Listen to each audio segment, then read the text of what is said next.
everybody. Thank you for joining us. And thank you, Brandon Hodde, for letting us use your amazing music. As always, we love having your music. And stay tuned because teamawesomism.app is coming out very soon. You don't want to miss this. So lots of things, exciting things are happening for Team Awesomism. So today we're just going to have a little short kind of talk with Gage and Chris, who both basically are attached to Team Awesomism and did an amazing job at ICAN Orlando. I got a lot of feedback on them. And Chris was able to actually get himself invited to a major tech call, which I'm sure a lot of people are jealous of. So that was pretty awesome. And so both you guys did us proud. You really did. We were really, really, really, really glad that we invited you. And I think I told Chris, I think I told you this. When I was sitting up on the stage in the panel, and it was Temple and Tom Island and Elizabeth Bonkers and me and a few other, Dr. Sharma and some other major names sitting up there. And the woman I was sitting next to said something about that person's on my board. And Chris stood up and said something. And I said, and so is he on mine. Like, I was so proud to be able to say Chris is attached to me. Like, it was really cool because it's one of those scenarios where, I really fought hard for you guys to speak.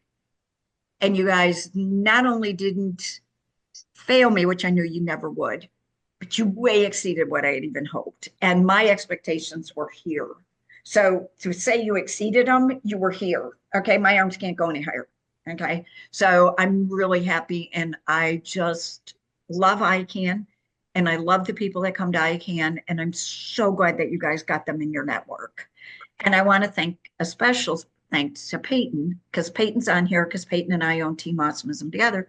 Peyton and his brother and his dad did all the professional photography for the ICAN conference. So I'm really proud of Peyton. He was actually a paid photographer for a major international autism event, and he did phenomenal. So really proud of him.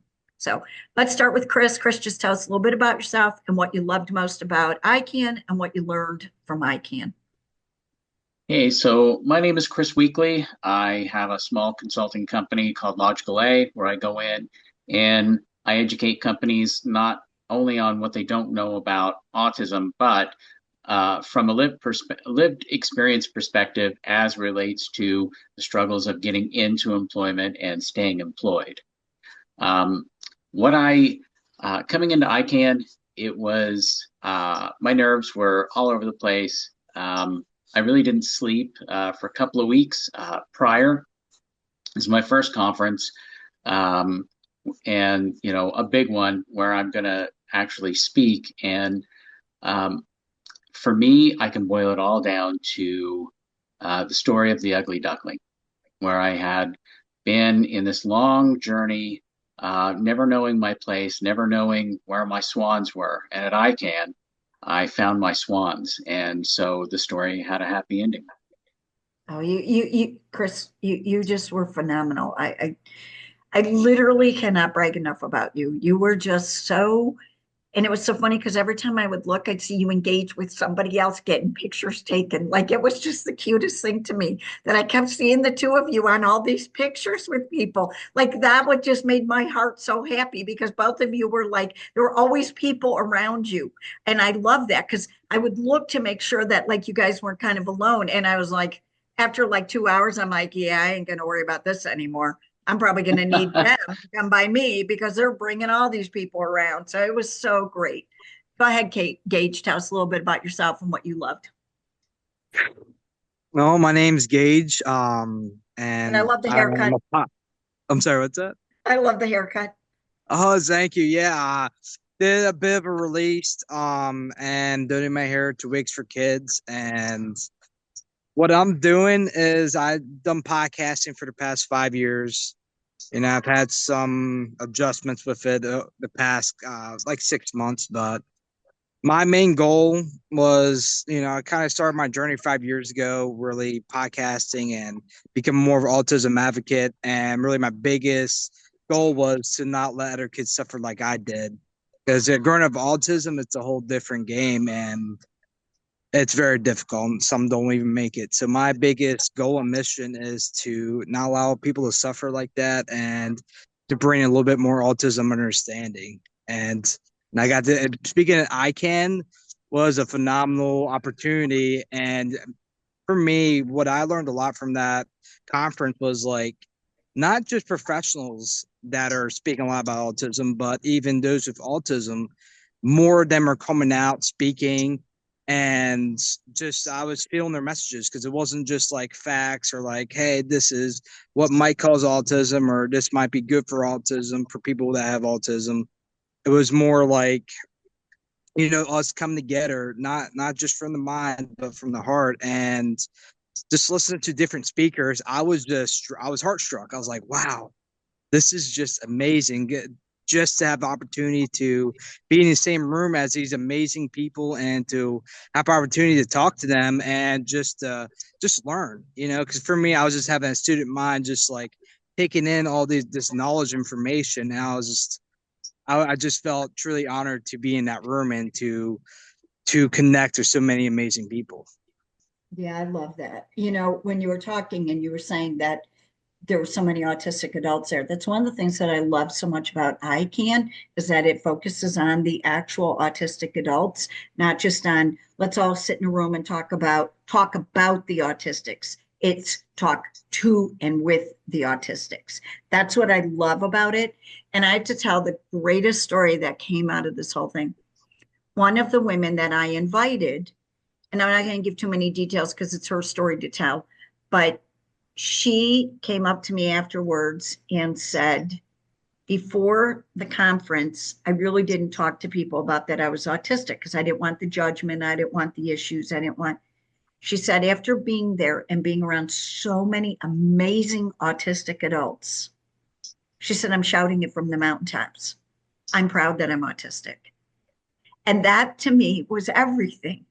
Because, when you see somebody like Elizabeth Bonker, who graduated valedictorian from Rollins, an amazing college, like just an amazing college, graduated valedictorian, and she's completely nonverbal. It goes to show that we have got to stop as a society of thinking of autism as let's set them here because we'll set this little place at the table for them. When I saw all of you guys at ICAN, and there were a lot of you that were actually autistic, talking and walking and being, it was just like, I literally said to my husband, I turned and said to my husband, it's going to be okay. The autism world's going to be okay. We've got some of the most brilliant minds. I mean, Andrew is hilarious. Jonathan was amazing. I mean, all of you guys are. It's not just Temple speaking for you guys anymore. And she's just insanely amazing. It's all of you.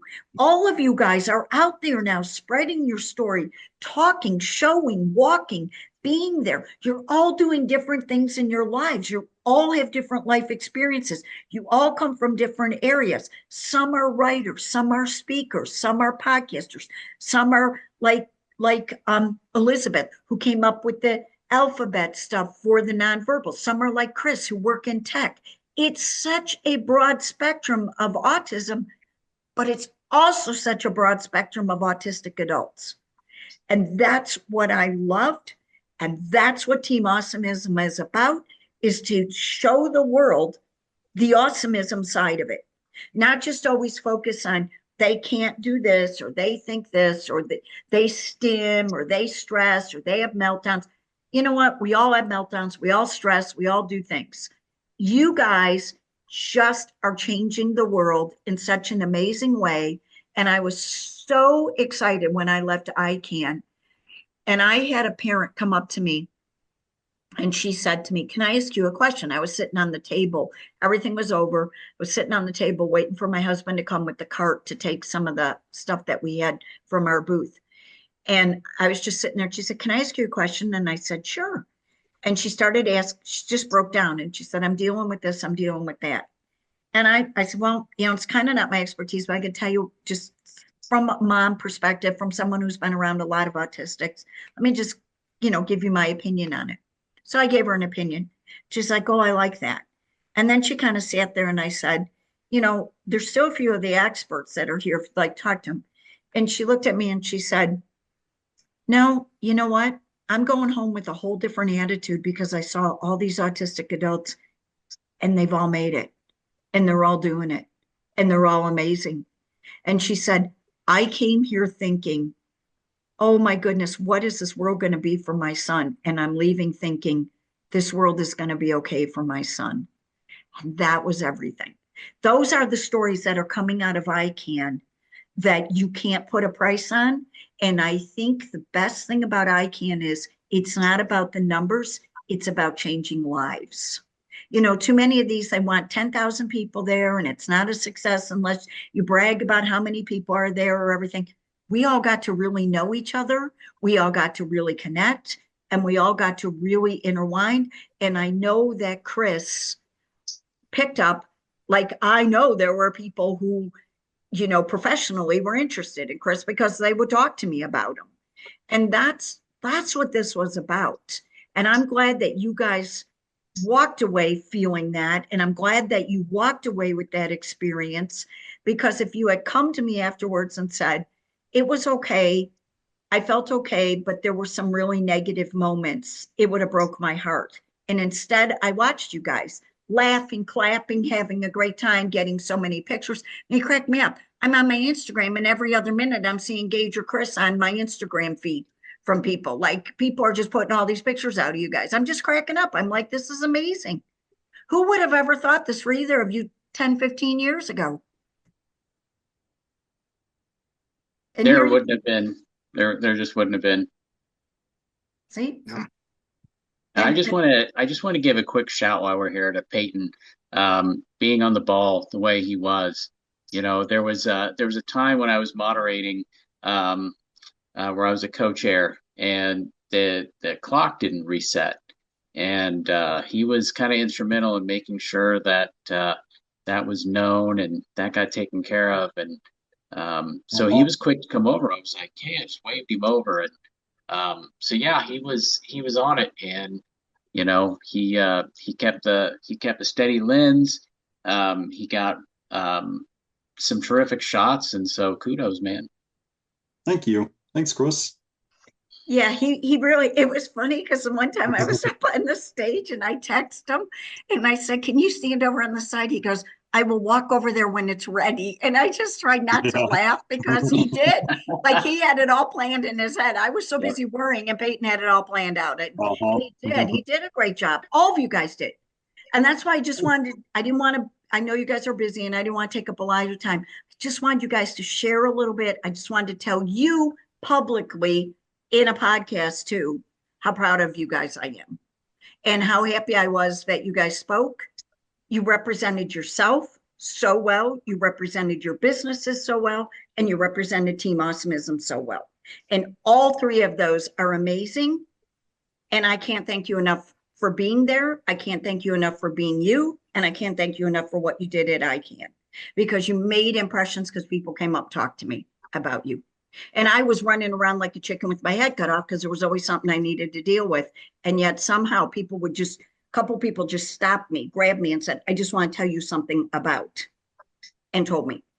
And I love it. I love it. I feel like a proud mom with you guys, and I just am so happy, and thank you. And thank you for jumping on here tonight. Thanks for sharing. You're always welcome on anything you need. And if you need anything, you guys can always reach out to us, because you're also a part of Team Awesomism, as you know. And I just want to make sure that you guys and everybody else knows everything that you're doing. And by the way, anybody listening to this, if you want to have Chris on your podcast, if you want to have Gage on your podcast, if you want to have them on your radio show, please reach out to them. Please.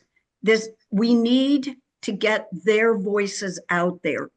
We need more voices in the autism community. The worst thing we can do for the autism community is only give 5 or 6 people a voice. We need thousands of voices. And the more voices, the more we will have acceptance and activism instead of just awareness. because we're aware autism is there, but we've got to start actively accepting it. Gage, you want to say something? I absolutely love what you said, and honestly, it's an honor to be honored to be part of Team Awesomism. Like since I met you, you have given me tons and tons of support, and and you helped me get the opportunity to speak. You know, it was my first time speaking. Was nervous as hell, but I was like, afterwards, I was like, man, it felt great to be able to get my message out there and to connect to so many people. And there was a lot of people that came up afterwards, and it was amazing that it reached them and to be able to connect. There's so many amazing people and parents. It was just an incredible experience, and I'm truly honored to be part of Team Awesomism. Oh, we love having you. And Chris, let me tell you something. You were such a rock star. It just cracked me up. I mean, I can't tell you. And when you said who invited you to one of his tech things, I was like, oh my gosh, it's like that guy's a rock star in the tech world. So, you made a great impression on people. And, there's nothing that makes me happier than when a parent who has come to ICAN because they're afraid for their child's future sees you guys and goes, it's going to be okay. Because that's such a testament to you guys. That's such a testament to the fact that you guys calmed them down. It wasn't about talking at them. It was about being with them. And that's what you guys were. And I loved it. Like I said, when I was up on stage, because, obviously being the co-host, I had to be up on stage a lot. And I would look out and I'd see you guys, and you guys would be smiling and clapping. And it was just so great for me to see you guys so happy to be there. It wasn't like you were sitting there like, oh, I feel stressed. It was like, boom, boom, boom. And Chris stood up at that one time and gave his comment. And I was just like, I love this. So thank you guys. And thanks for being on the podcast. We're going to do more of these because Peyton and I are revitalizing our podcast, because I had like 7 people say, I really want to come on a podcast with you. And I'd be like, okay, well, you can go on. No, I want to come on with you. So I'm like, all right, we're going to do more. We're not just going to do like a one-on-one podcast. We're going to always have 3 or 4 or 5 people on here, kind of make it a little bit more of that kind of a feel. So, but thank you guys for taking time out of your Saturday night. And I am so glad that you guys joined us. And take care. All right, everyone. See you later. Bye. See you. Bye. Nice to have you here. Hi, everybody. Bye.